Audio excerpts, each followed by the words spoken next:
Jack was just an engineer, not a soldier, not a hero. He worked for the Galactic Cleanup Unit.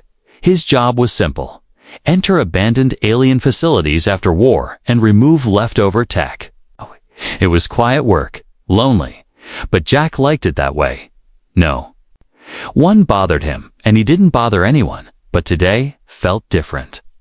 The sky above the ruined alien planet was dark and heavy, with purple clouds spinning like smoke. The old alien base he entered was half buried under metal rubble, sharp beams, and broken walls. His scanner beeped as he stepped over debris, showing signs of faint energy deep below. He walked carefully through cold, lifeless corridors, his boots echoing with each step. The place was supposed to be empty, but then he heard it, a sound soft and strange, like crying. Jack froze. No one should be here. He turned off his scanner and listened. Yes, there it was again, quiet sobs, high-pitched, like a baby crying in the dark. His heart beat faster. He followed the sound through narrow hallways and past shattered doors. The crying grew louder, more desperate. Jack reached a sealed chamber, its metal door barely open. He pushed it gently, and it creaked with a loud groan. Inside, it was freezing, like walking into ice. Everything was covered in frost and dust, but there, in the corner, was a glowing cryopod, and inside it something moved. Jack stepped closer. He expected an alien machine, or some dead creature, but what he saw made his mouth go dry. A small baby, no bigger than a human newborn, was lying in the pod. Her skin was pale green, her head bald with tiny ridges, and her eyes, large and glowing blue, were filled with tears. She had long, thin fingers, and she was wrapped in silver cloth. She was alive, crying softly, like she had been waiting for someone. Jack stared, unsure what to do. Was this a test subject, a weapon, or just a lost child? The pod beeped weakly, its power almost gone. He had no orders for this. He could leave, report it, and walk away. But her eyes met his, and she reached one tiny hand toward the glass. "Da," she whispered, her voice trembling. Jack's breath caught. Without thinking, he pressed the release. The pod hissed and opened with a sharp burst of steam. Cold air poured out, and the baby's cries grew louder again. He reached inside and lifted her gently. She was cold, so cold and light, like holding a bird. But the moment she touched his chest, the crying stopped. She closed her eyes, gave one tiny sigh, and went quiet. Jack stood there, stunned. She was warm now, pressed against him, like she trusted him completely. He wrapped her in his jacket and held her close. A voice crackled in his earpiece, his supervisor asking for updates. Jack didn't answer. He stared at the child in his arms. She wasn't just some alien sample.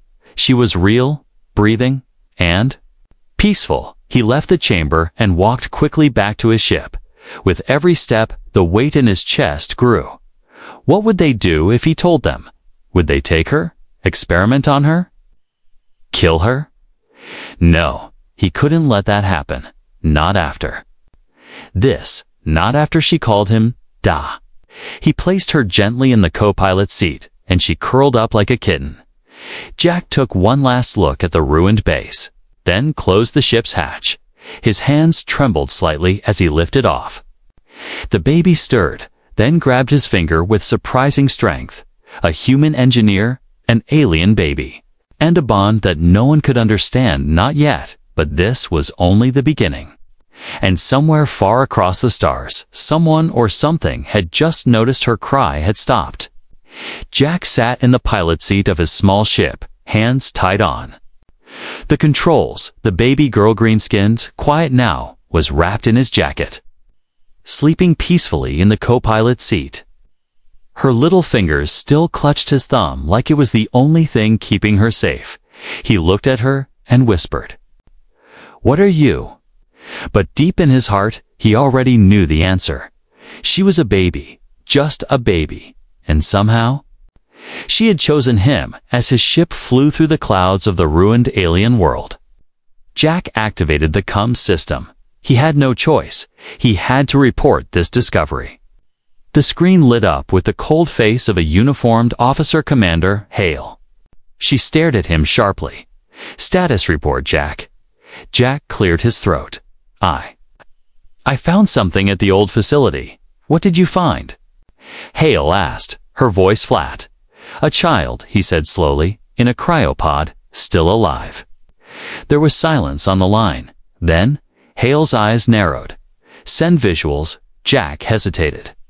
Then turned the camera toward the co-pilot's seat. The baby was still sleeping. Hale stared at the screen for several long seconds.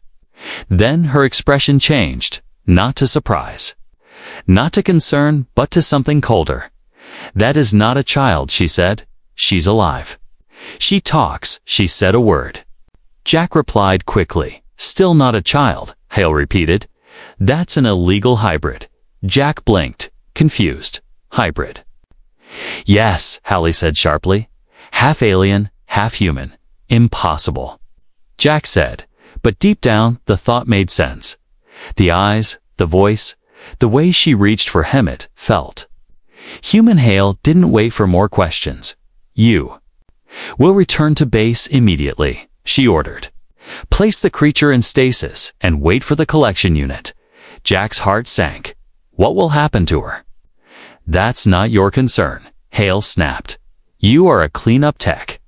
Do your job." Out. The screen went black. Jack sat frozen. He looked down at the little girl in the seat. She stirred slightly, then smiled in her sleep. He remembered the way she had cried until he held her. The way her small hand wrapped around his, the way her first word had been "Da." "No," he whispered. He couldn't let them take her. He couldn't let them lock her away. Worse. He stood quickly and powered up the ship's engines again. He tapped into the nav system and erased the flight log. Then he changed his route, not toward the human base, but to an old hiding place from his past. A deep space zone known as the Ghost Belt. No patrols, no cameras, and no questions. He reached into the supply compartment and pulled out an emergency bottle. He warmed it, then carefully fed the baby. She opened her glowing blue eyes and drank slowly, then let out a tiny sigh. He smiled, despite the fear in his chest. "What am I doing?" he whispered to himself. He wasn't a father. He didn't even have a pet. But now, he was risking everything for a child that wasn't even human. Still, she felt like his. Hours later, Jack reached the edge of the Ghost Belt. It was a dark region, filled with shattered moons and silent debris. He found an old mining station, abandoned for years, and docked his ship inside. No one would find them. Here, not easily, he wrapped the baby in a warm blanket and laid her in a soft drawer with pillows. She yawned, gave a sleepy squeak, and fell asleep again. Jack sat down, exhausted. But peace didn't last long. A flashing red light appeared on his screen. Incoming message secure channel. He hesitated, then opened it. It was not Commander Hale. It was someone else, someone Jack hadn't seen in a long time, and alien scientist named Drynock. They once worked together on a peace project years ago. Before the war, Drynock's voice crackled through the speaker. "Jack, what did you find?" Jack blinked. "How do you know?" "I saw the footage," Drynock said. "They're calling her a threat to peace, but I know better." Jack leaned in. "What is she?" Drynock's voice lowered. "She is a miracle, Jack. A child born of two bloods." Something never meant to happen, but it did. "Many fear her because she challenges what they believe," Jack asked. "But is she dangerous?" "No." Drynock replied, "But if they take her, they will make her dangerous. They will tear her apart to study her." Jack clenched his jaw. "Then I'll protect her." "You'll need help," Drynock said. "I can guide you, be warned." Jack. "The bounty has already been placed. Some want her dead. Others want her controlled, but none will let her be free. The message ended. Jack looked at the baby again. "Now sleeping in peace," he whispered. "They won't touch you, not while I'm breathing." But far in space, multiple ships were already moving. Providers, bounty hunters, and silent agents with orders. They had all received the same alert. Priority target located hybrid child must be retrieved or eliminated. Jack didn't know yet, but the moment he held her, he had declared war on powers far greater than he could imagine. Jack's ship floated in the shadows of the Ghost Belt. Hiding between broken moons and drifting ice, every hour felt like a day, and every sound made Jack reach for his weapon. He knew he couldn't stay hidden forever. They were searching for him, and sooner or later, they would find him.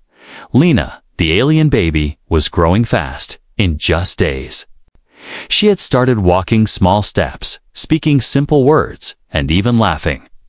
Jack didn't understand how she was developing so quickly, but she was. Her body healed fast, her mind was sharp. And she always stayed close to him. She called him Papa now, and that word made him smile every time. But deep inside, Jack was worried. She was more than just a baby. She was a living miracle.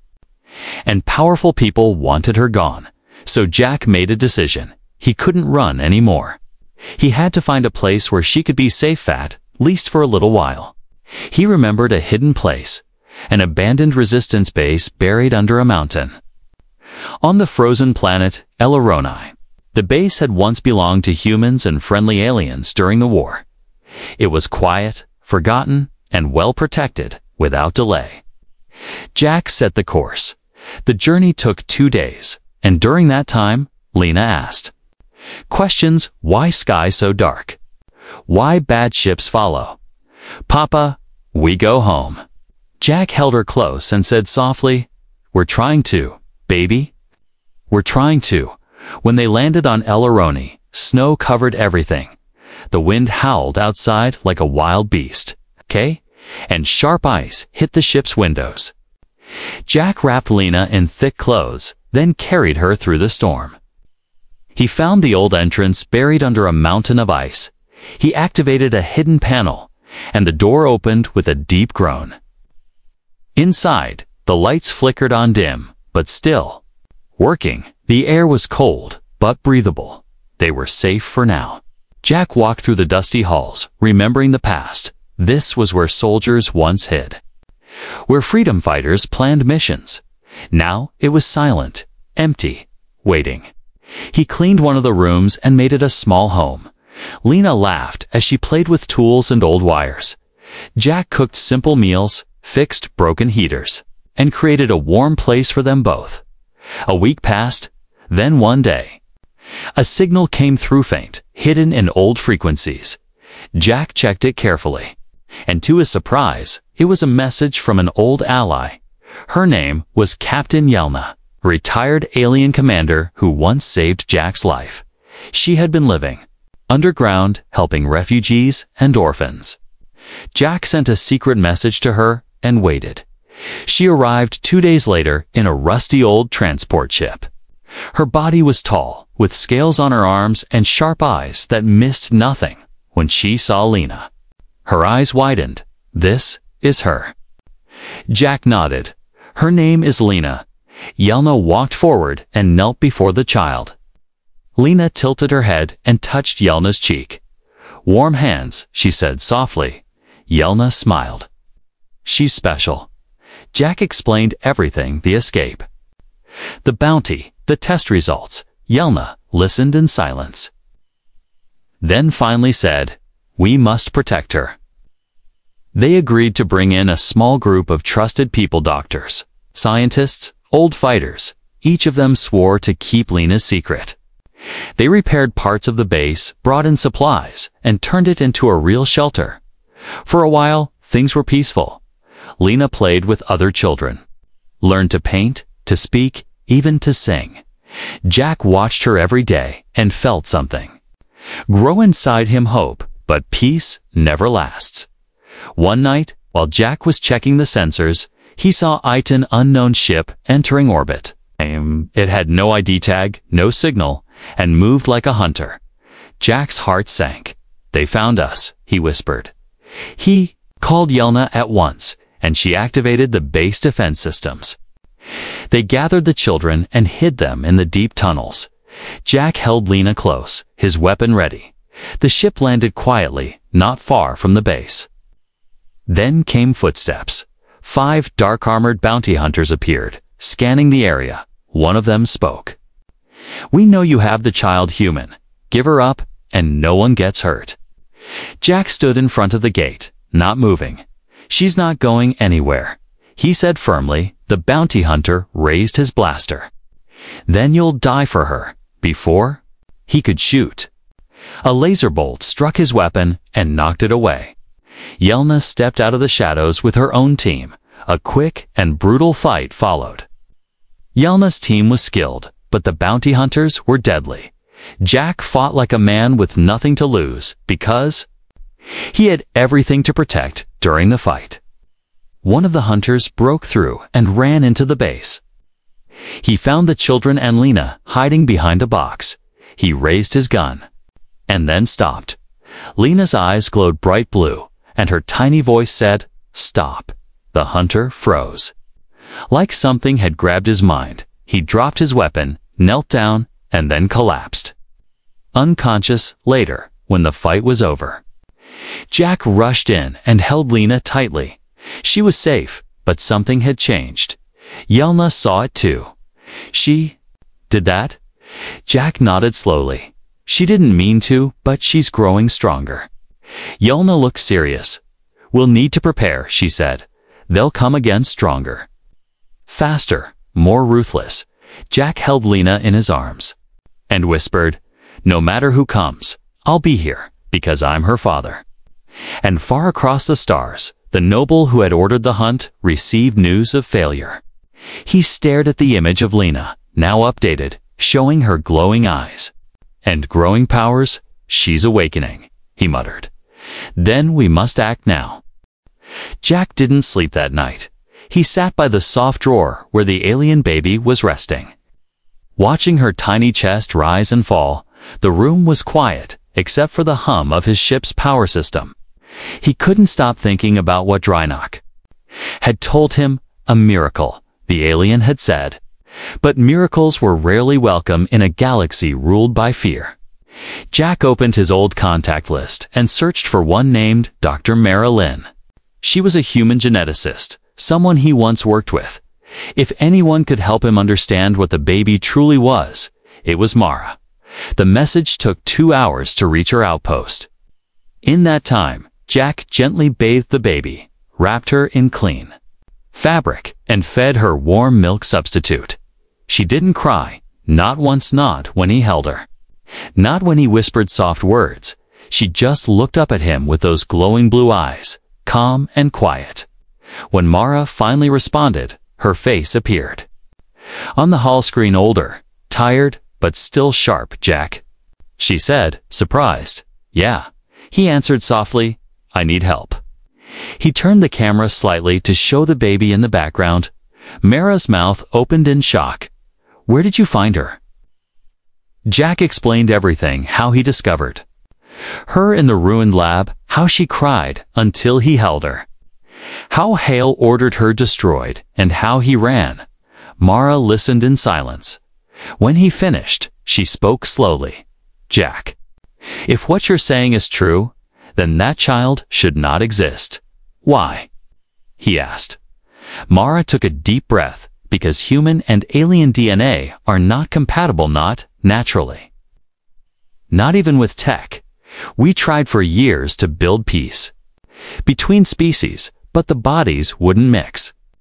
There were Project Secret One's experiments that crossed ethical lines." Jack's voice grew tight. "You think she's one of those?" Mara nodded.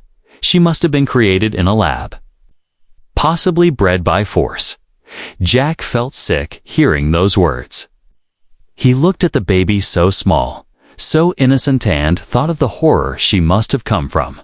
"But she's alive," he said. "She's real. She feels." She She calls me Daddy. Mara's eyes softened. That means something, Jack. She's not just a subject anymore, she's a person. Jack's voice shook. They want her dead, then don't. Let them find her, Mara said. I'll send you a genetic scanner. 2 days passed, the ghost belt kept them hidden. But Jack stayed on alert. He fixed his ship's sensors, cleaned the broken systems, and checked the air seals twice a day during that time. The baby, who he now started calling Lena, began to smile more. She started making soft sounds, her small voice trying to mimic his words when she laughed for the first time. Jack almost cried. It was the most beautiful sound he had heard in years. When the package from Mara arrived, Jack ran the test. He placed a soft patch on Lena's tiny foot, and the machine buzzed quietly for 10 minutes. The results made his heart stop. Lena's DNA was not just human and alien, it had multiple alien strands. There were at least 3 different species in her body, and yet, somehow, they worked together perfectly. No rejection, no mutation, just perfect balance. Mara's message came through again. She's a genetic key, she whispered. Jack, if the wrong people get her, they'll try to use her to create more like her. Not children, she added. Soldiers, spies, biological tools. Jack felt a deep anger rise in his chest. She's not a weapon. He growled, she's a child. But as he stood, his ship's warning lights flashed. Incoming vessel detected.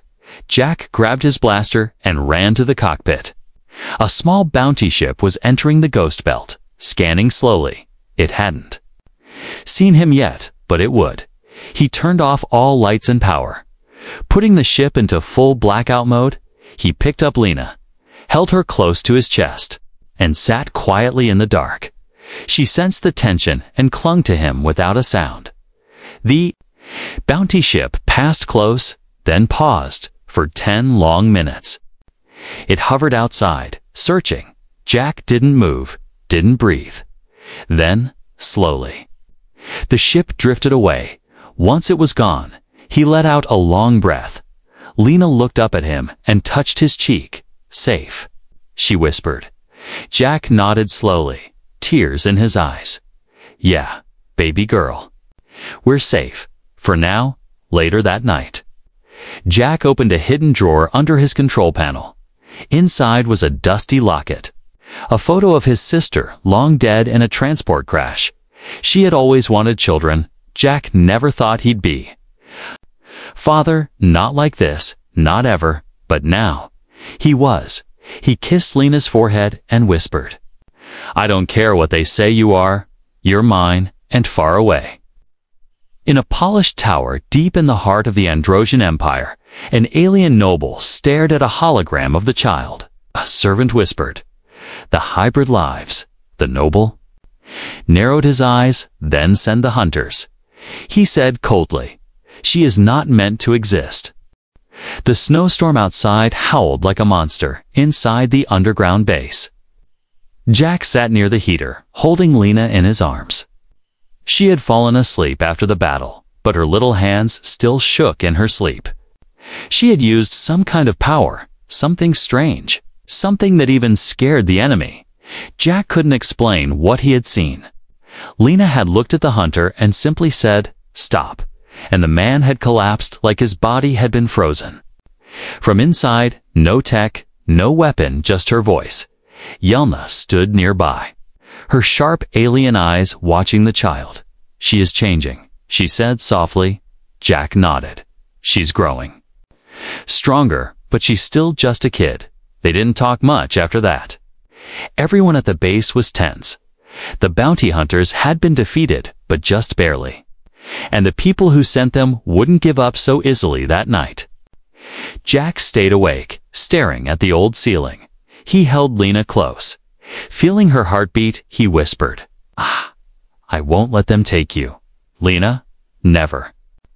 The little girl stirred in her sleep and mumbled, love Papa, and Jack's heart almost broke. The next morning, the base was busy. Yelna's people added more sensors, stronger doors, and secret tunnels for escape. Doctors ran tests on Lena quietly, respectfully, but they all said the same thing. She is not normal.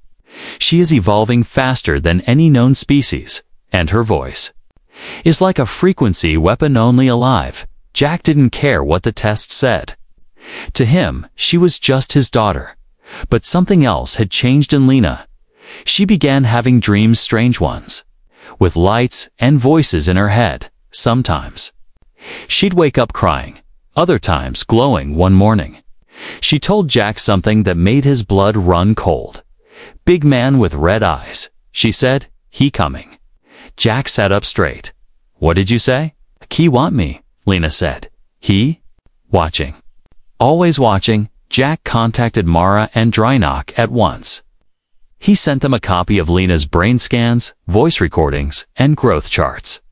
The reply came quickly, and it was worse than Jack expected. "She's becoming more than just a hybrid," Drynock explained. "She is unlocking something ancient inside her. Something that hasn't existed for thousands of years." Jack asked, "What does that mean?"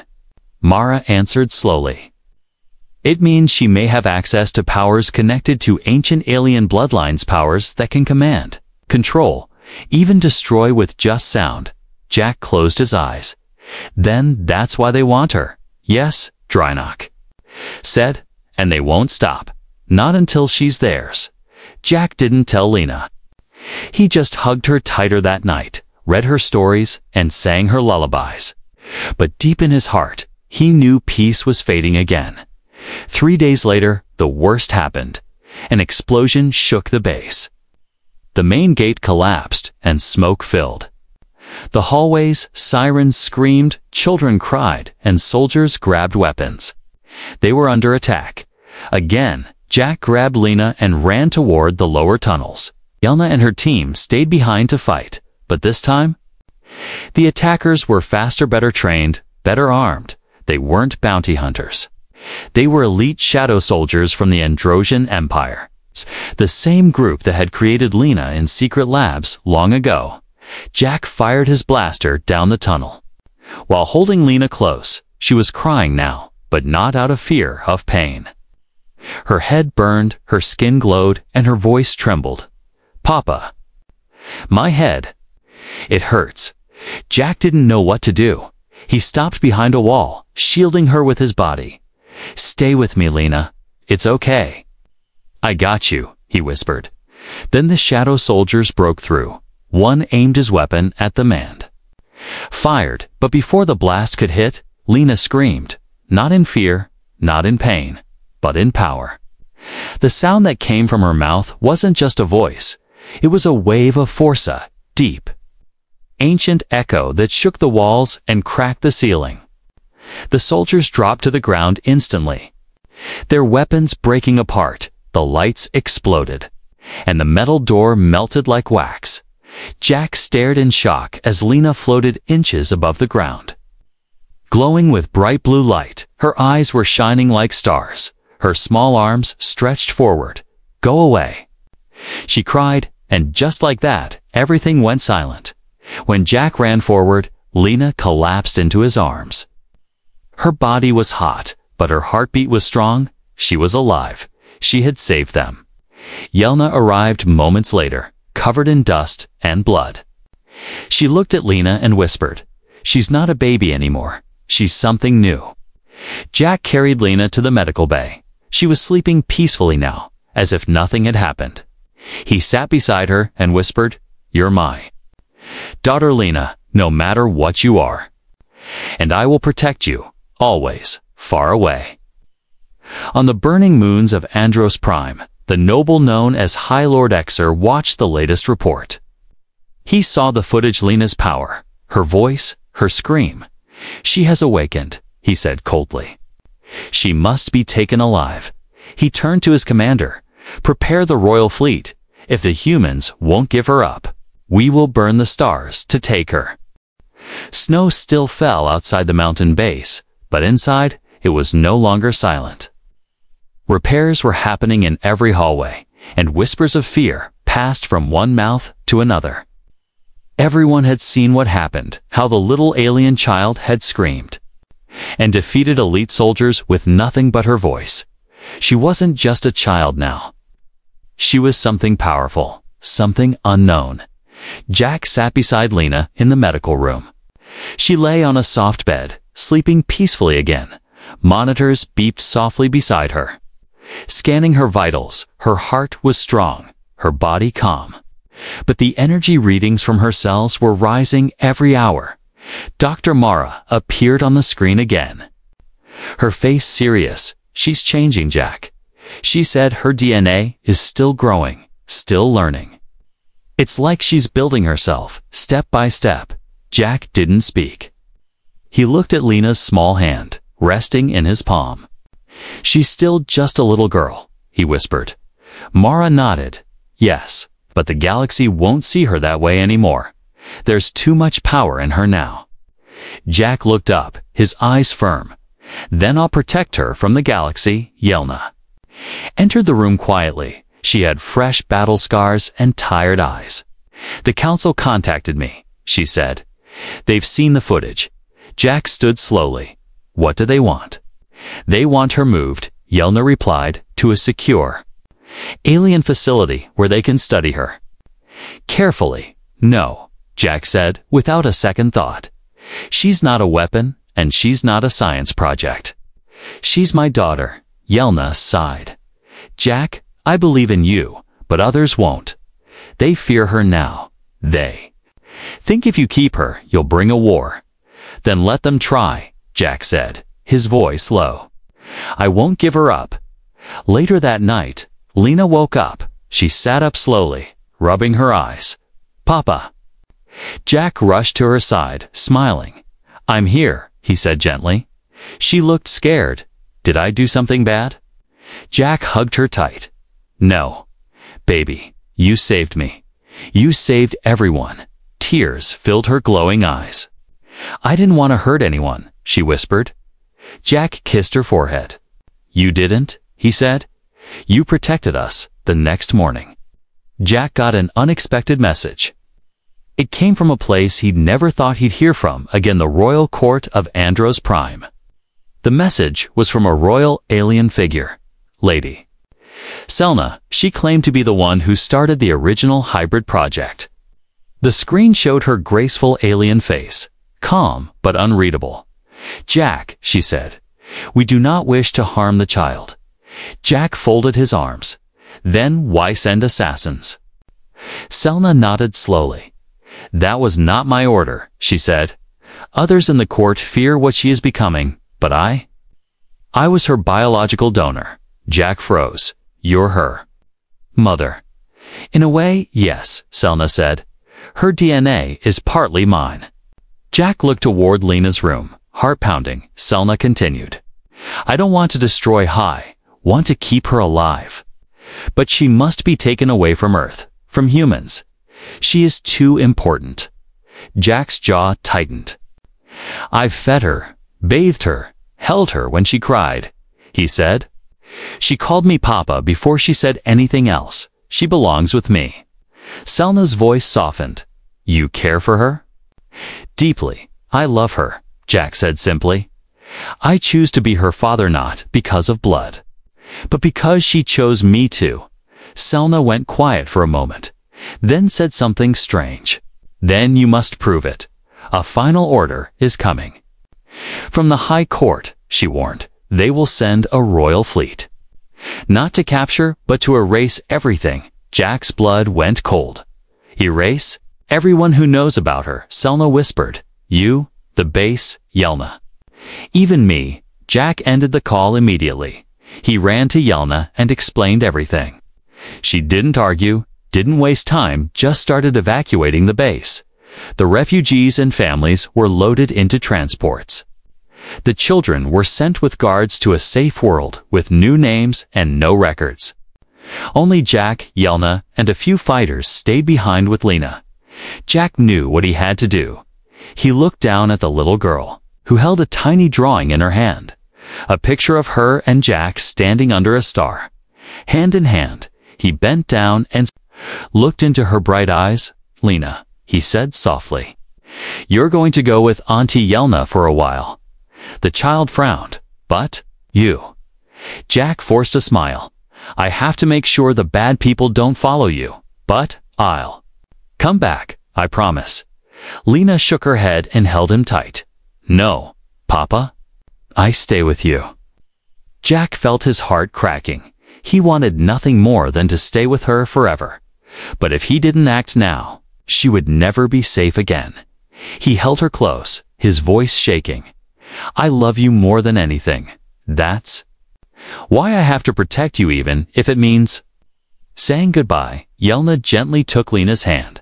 The child sobbed, glowing eyes filled with tears. "Promise?"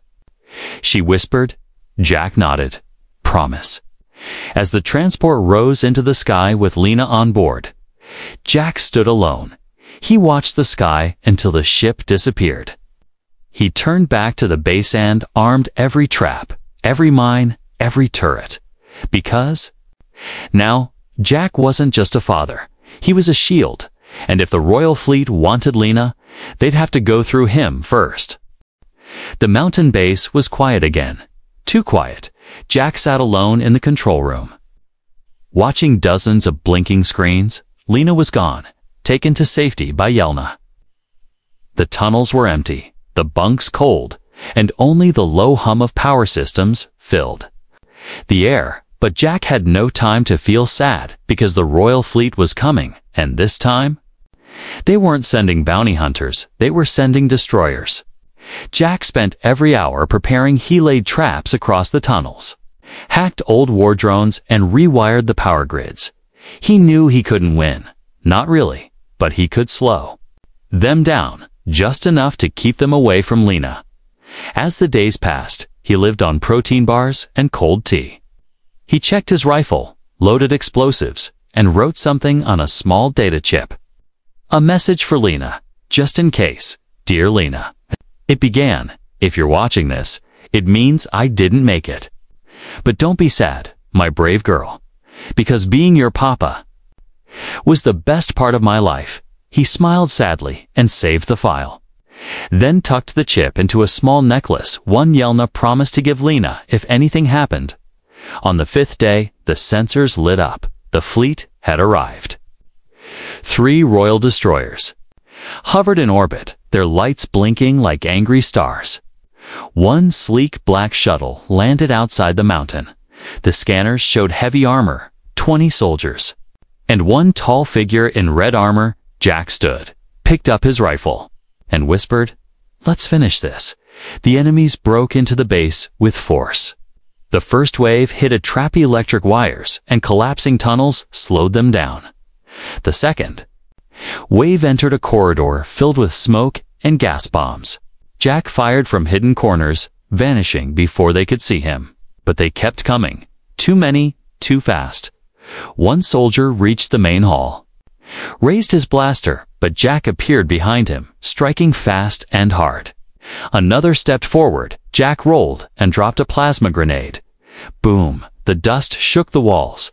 But Jack didn't stop. He ran, hid, fired, and fought like a ghost. Still, they were closing in. Room by room, they took over the base. And then, the man in red armor arrived. High Lord Exer, the same alien noble who ordered Lena's death. He walked slowly, with no fear. His voice echoed through the base speakers. "Jack. Harper," he called. "You are only human. You cannot protect the hybrid forever." Jack, breathing hard and bleeding, replied through the intercom. "You're right," he said. "I'm just a man. But that little girl is my daughter, and I'll burn this mountain before I let you touch her." Exer smiled coldly. "Then burn it," he said. "We will dig through the ashes." But just as Exer reached the control room door, something happened. The lights flickered. A strange humming sound filled the air. A voice echoed, small, soft, and powerful. "Leave Papa alone." Everyone froze. A beam of white-blue light appeared in the center of the room, and from it, Lena stepped out. Not just the little girl Jack remembered, but taller, Glowing eyes, bright like the stars, Yelena stepped out behind her. Breathless, she insisted. She said, "I tried to stop her." Jack's heart jumped. "Lena." He cried. The girl ran to him and hugged him tight. "I felt you hurting," she whispered. "I had to come." Exer raised his blaster, but before he could shoot, Lena turned toward him. "No," she said, simply. "L." Her voice echoed like thunder. Every soldier dropped their weapon and fell to their knees. Even Exer trembled, his armor cracking from the pressure of her voice. "You hurt people," she said. "You chased me." "No more." She lifted her hand and the entire ceiling began to shake. But Jack stepped forward quickly. "Lena, stop." He said gently, "You don't have to become like them." Lena blinked, her glow softening.